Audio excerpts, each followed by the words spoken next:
Hey everyone, this is Christopher Brower here with Daily Motor, and today we're driving the 2021 Ford F-150 Raptor. And as you can see, we're having our first snowfall today in Michigan, so this will be my first sort of snowy review, and what a perfect vehicle to do it in, the Go Anywhere F-150 Raptor.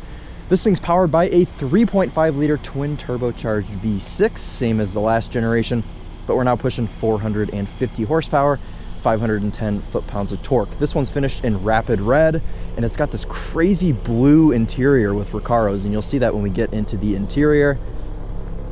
Dual exhaust straight out the back. I think that looks awesome. Massive Ford logo here across the back. Under all of the snow here, there's a step as well, but it's completely covered. We've got lots of sort of accessories back here. We've got plugs, we've got hooks. This one has a spray-in bed liner, so that's always nice. Lots of F-150 sort of things back here. You've got like cup holders and a ruler built in. And as I said, this comes out into a step, and there's like a pull and stuff that you can do. Oh man. Apologies if there's snow on the camera, because that's probably what has happened. So much room back here in the Raptor, and of course any F-150. We've got heated rear seats back here with 2 settings. That's pretty neat. All sorts of plugs. You've got your just normal outlet, USB A and C. Here's those blue seats I was talking about. This interior is epic. It's such a cool spec. Red on blue, but it's not like a crazy blue. It's kind of like a throwback to Ford 90s blue, when, you know, they just had like the full blue interiors. This one's not full blue. We still have black steering wheel, black sort of front of dash console, besides the armrest. The top of the dash though, that's blue. We've got blue on the door panels. This thing is pretty sweet. Black headliner, no panoramic roof on this particular truck. Got some reading lights back here and some hooks for your linen jackets. Seat back pockets, yep, got those. This one's got the Bang & Olufsen sound system. If you want to know more about that, make sure to check out Charlie's video. All right, let's go ahead and switch to the front. Once we're up front, we can see that this interior is pretty much just standard F-150, like Lariat Limited style. Leather steering wheel, same style. We've got our 12 o'clock here marked in red, and it says Raptor down here. And we have paddle shifters, actually. That is the biggest difference. We've got steering wheel mounted paddle shifters, which are very large, and I think they're metal. They sound like it. So that's pretty cool. Same screen as an upper trim F-150, same sort of toyish shifter here. It makes a dreadful noise when it goes down, but that allows for you to put your table out and have your Starbucks, so that's good. I like the style of this with the Alcantara. The armrest here says Raptor right across there in case you forget what you're driving. The seats, yep, they say Raptor as well. These seats are so cool. They are awesome. We've got our nice little Recaro branding here. Such a cool seat. They've got speakers in the headrest as well, which is very, very neat. Little compartment there alongside your glove compartment. Yeah, overall materials, they're not too bad. It's a little bit of a step up from the normal F-150, but not, I mean, I guess not really. I don't even know if I should say that. I mean, these pieces over here still feel pretty cheap, but at the end of the day, it's still a truck, and, you know, not everything is going to be sort of Mercedes quality in here. There you go, little compartment for my phone, which is charging on the wireless charger. We'll see if that continues to charge once I start driving. We do have wireless Apple CarPlay, but otherwise it's just our normal Ford Sync system, which works fine. It's a little bit slow. Yeah, it's all of our driver aids, whatever. And then we've got our other screen over here. You can have nav, you can have what's playing. You can have your bed camera. That's interesting. Wow, look at that. Very neat. Okay. Zone lighting, fuel economy, trip. Yeah, lots of settings for over there. Got my heated steering wheel on. I will say this steering wheel feels thicker as well. I feel like it's a thicker sort of well, steering wheel than just the normal F-150. And we also have some new buttons integrated on here. We have our different modes for our steering, our suspension, and our exhaust, as well as down here we have a dial that you can change your drive modes with. But you can configure them differently, because if you want to drive in normal mode but you want the loud exhaust, you can do that. You know, mix and match sort of your overall setting and then your abbreviated settings here. Lane keep assist, radar cruise, that's all here. We've got blind spot monitor. We've got, I mean, this thing is just fitted with absolutely everything imaginable. All right, guys, well, with all that out of the way, let's go ahead and take this Raptor out on the snowy test route today.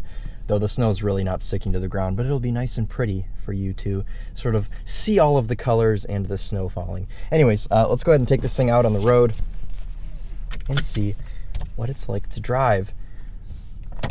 I really do not like the shifter. It's all obviously electronic, and you really have to be patient with it, because if you're trying to like change gears quickly, it does not take well to that. You really have to kind of take your time and just slide it in once it's ready. It sounded wrong.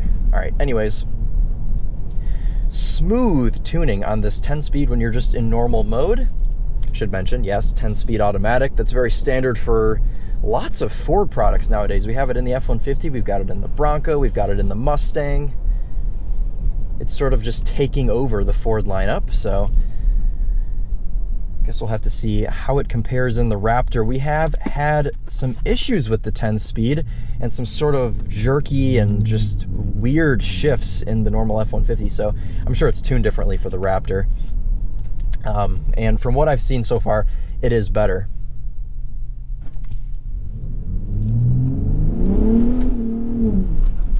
Yeah, we're just rolling in two-wheel drive right now, so this thing has plenty of power to break the rear wheels loose.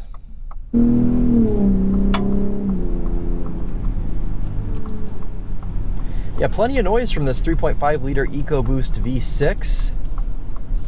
Essentially, what, the same motor that's in the Ford GT? Bottom end wise, right?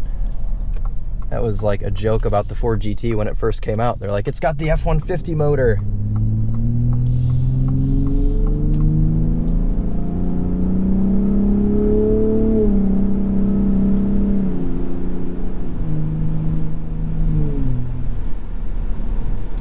Yeah, smooth shifts here in normal mode from that 10-speed. No weird jerkiness at all. I will say though, sometimes it sounds a little silly just because it is a 10-speed, and when you're taking off in your Raptor and you're like trying to flex your exhaust and sound cool, sometimes it just sounds silly because it's just constantly shifting. Like, listen to this. Oh, Raptor gang! That was a first-gen Raptor with the V8. I've been distracted. But anyways, yes, it does quite a bit of shifting. You can throw it into manual mode here. The paddles are not super reactive in manual mode. You really got to go for sport. It will still rev match though in normal mode, which is cool.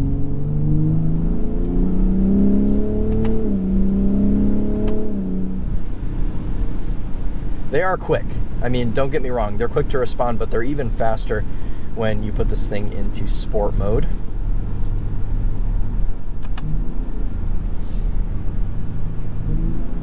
Let's change our exhaust setting too here. So we've got quiet mode, normal, sport, and Baja. Baja's the loudest exhaust mode, off-road use only.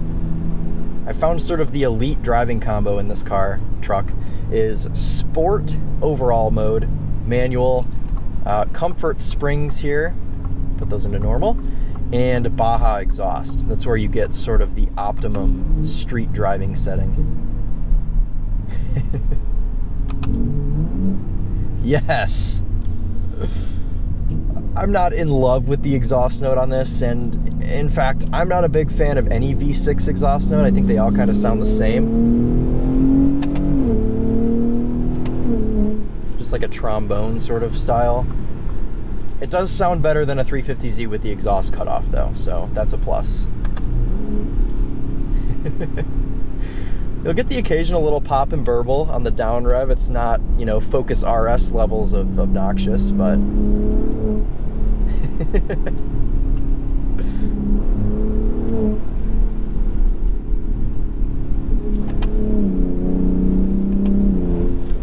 the paddles are pretty satisfying to touch and use. They have a nice weight to them and a nice sort of click and sound when you press them.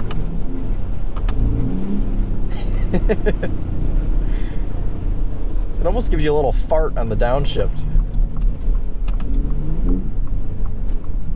Something over here smells terrible. Over our rough ride section there. Blinking traction light all through that corner.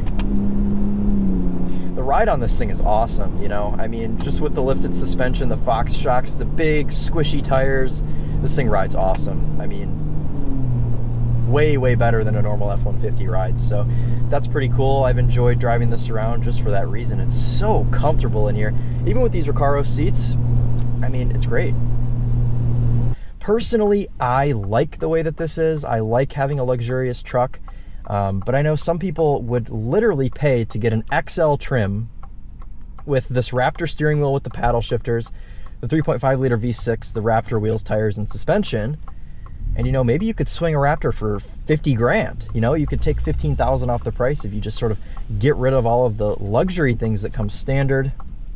I don't know. Same kind of way with the Ram TRX that we drove earlier this year.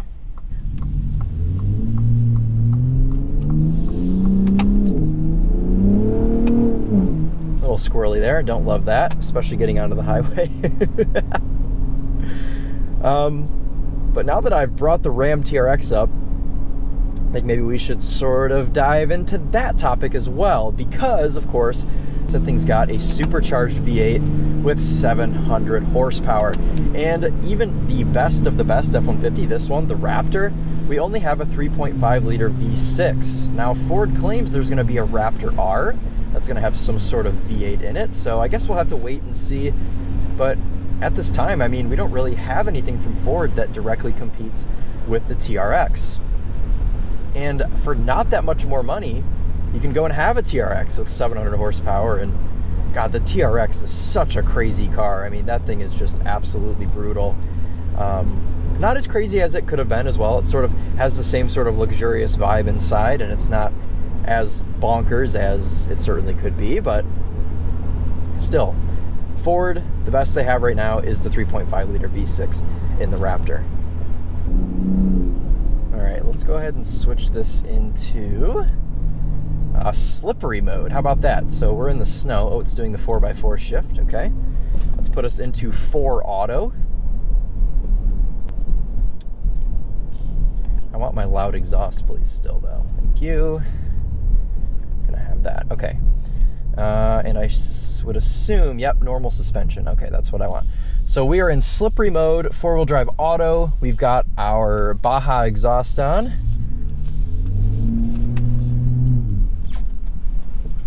A little spot of off-roading here. Yeah, it just doesn't care. You know, it'll go through this stuff all day.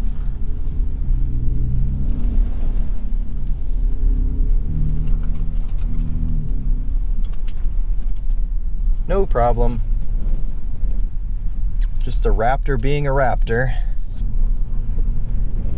Oh yeah.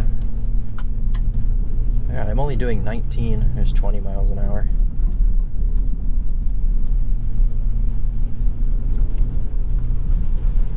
Yeah, no, this is just sort of nothing, but I figured, you know, we'll use the sort of off-road portion during this just because you kind of have to when you're in a Raptor. Okay, well, that's it.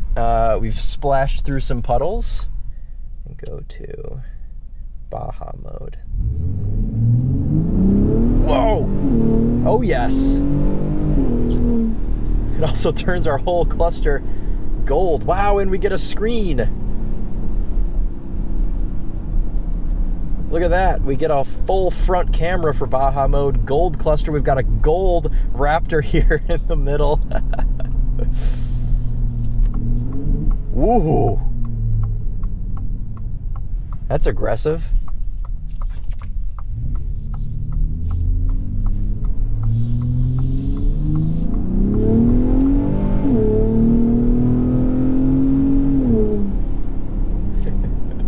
Okay. Back into normal. Ooh, a little bit of a turbo noise there. A little toot-toot-toot-toot.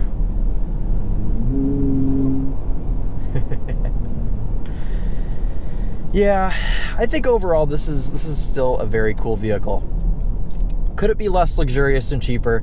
Yes. Could it have a V8 and compete more with the TRX? Yes, it could. I think for where it's at right now, it's okay. I think there could have been a little bit more of a sort of, how do I say this, evolution from the last generation. This one certainly sounds a lot better. They've messed with the exhaust. They've given us more drive modes and such, sort of just updated it to modern Ford ways.